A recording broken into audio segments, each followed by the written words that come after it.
सभी को नमस्कार। हेलो हिंदी चैनल पर आप सभी का स्वागत है। प्रिय विद्यार्थियों, आज की इस वीडियो में हम पढ़ने जा रहे हैं रघुवीर सहाय के द्वारा लिखी गई कविता चिट्ठियाँ।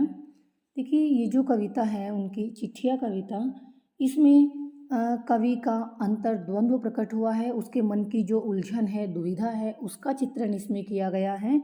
और साथ ही साथ जो संयुक्त परिवार है उनका विघटन हो रहा है, उसके ऊपर भी कवि ने चिंता व्यक्त की है। और आपस में बढ़ती हुई दूरियों पर भी इस कविता में प्रकाश डाला गया है। तो अगर सार रूप में मैं कहूँ तो कवि ने बड़े ही सीमित शब्दों में अपनी व्यक्तिगत गहन अनुभूति को इस कविता के माध्यम से प्रकट किया है। तो आइए इस कविता की व्याख्या को विस्तार पूर्वक पढ़ते हैं। आखिर जब कवि लिखने बैठा तो पाया कि वह चिट्ठी लिखता है।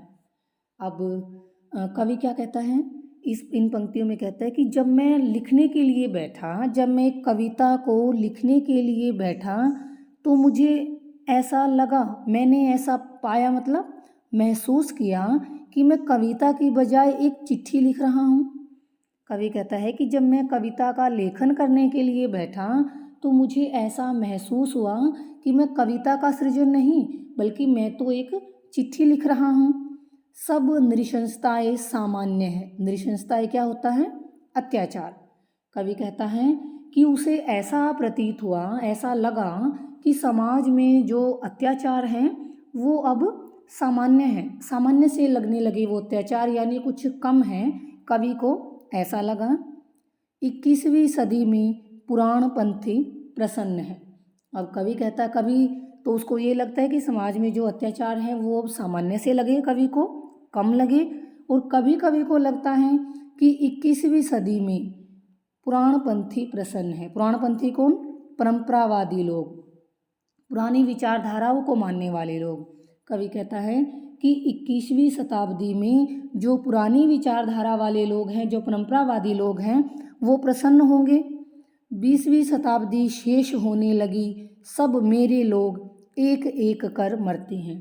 कवि कहता है कि जब 20वीं शताब्दी शेष होने लगी, 20वीं शताब्दी का अंत होने लगा, वो समापन की ओर जाने लगी, तो समाप्त होने से पहले सब जितने मेरे लोग, मेरे परिचित थे, मेरे साथी थे, वो एक एक करके मरते जा रहे थे। अर्थात कवि जो है बिल्कुल अकेला पड़ता जा रहा था। उसके परिचित लोग जो हैं, उसके साथी जो हैं, वो एक एक करके मृत्यु को प्राप्त हो रहे थे। बार बार बचे हुए लोगों की सूची बनाता हूँ। अब कवि कहता है कि मैं बार बार जो लोग बचे हुए, जो जीवित बच गए हैं, मैं उन लोगों की एक सूची तैयार करता हूँ, जीवित लोगों की एक सूची तैयार करता हूँ, जो बाकी बचे हुए लोगों के अते पते बतलाएं, जिससे ये चिट्ठियाँ मैं उनको भेज दूँ।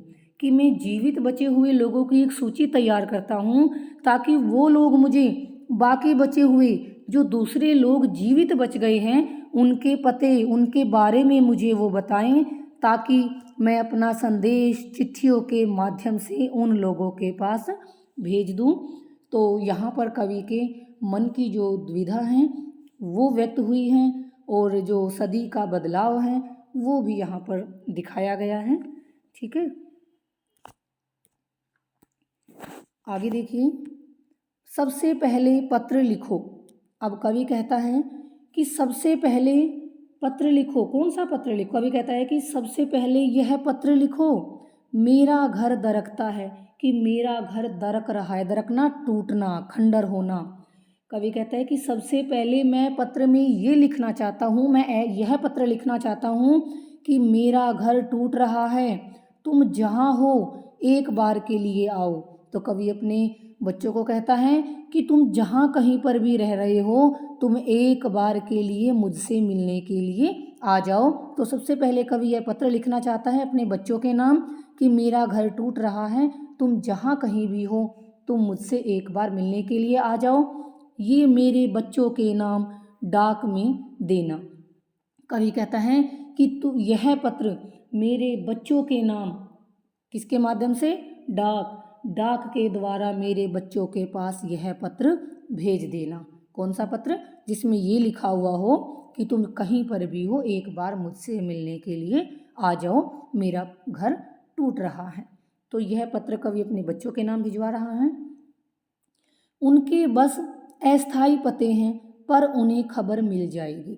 कवि कहता है कि मेरे पास मेरे बच्चों के जो पते हैं वो कैसे हैं, अस्थायी यानी स्थायी नहीं हैं। मुझे उनका स्थायी पता नहीं है, परंतु यह खबर जो मैं उनको भिजवाना चाहता हूँ ये उनको अवश्य ही मिल जाएगी, उनके पास पहुँच जाएगी। जब सुख में होंगे तब उन्हें याद आऊँगा। अब कवि कहता है जब सुख में होंगे तब उन्हें याद आऊँगा, जैसे कि पिता मुझे आते थे। कवि कहता है कि जब मेरे बच्चे सुख में होंगे, सुखी जीवन व्यतीत कर रहे होंगे, तब उन्हें मेरी याद आएगी, जैसे मुझे सुख के दिनों में अपने पिता की याद आती थी। अर्थात यहाँ पर कवि ये कहना चाहता है कि अब तो वो बच्चे हैं, उन्हें अपने कर्तव्यों की समझ नहीं है और वो परिवार से दूर हैं, ठीक है, काम करने के लिए या किसी भी और कारण है जो भी हैं, तो वो अपने परिवार से दूर हैं। लेकिन जब वो सुख में होंगे, अर्थात एक दिन जब वो हमारे इस चरण पर पहुंच जाएंगे, माता पिता जब वो खुद बन जाएंगे, तब उन्हें हमारी याद आएगी, जैसे मुझे स्वयं पिता बनने पर अपने पिता की याद आई थी। लेकिन उस समय क्या है, देर हो चुकी होगी। जब बच्चों को अपने कर्तव्यों का एहसास होगा तो उस समय बड़ी देर हो चुकी होगी। तो यहाँ पर संयुक्त परिवार के विघटन को ही दिखाया गया है, परिवार का एकाकीपन दिखाया गया है। दूसरे पत्र की कई प्रतियां बनाओ, सब पर हस्ताक्षर के साथ पत्र निजी हो जाएगा, वह मैं कर दूंगा। अब कवि कहता है कि दूसरे पत्र की, जो ये पत्र लिखा है ना बच्चों के नाम, कि दूसरे पत्र की बहुत सारी प्रतियां बनवाओ, एक नहीं बहुत सारी प्रतियां बनवाओ, और उन सभी प्रतियों पर मैं स्वयं अपने हस्ताक्षर करूँगा। मेरे हस्ताक्षर होने के बाद वो पत्र मेरे निजी हो जाएंगे, अपने हो जाएंगे, मेरे व्यक्तिगत पत्र बन जाएंगे, ठीक है।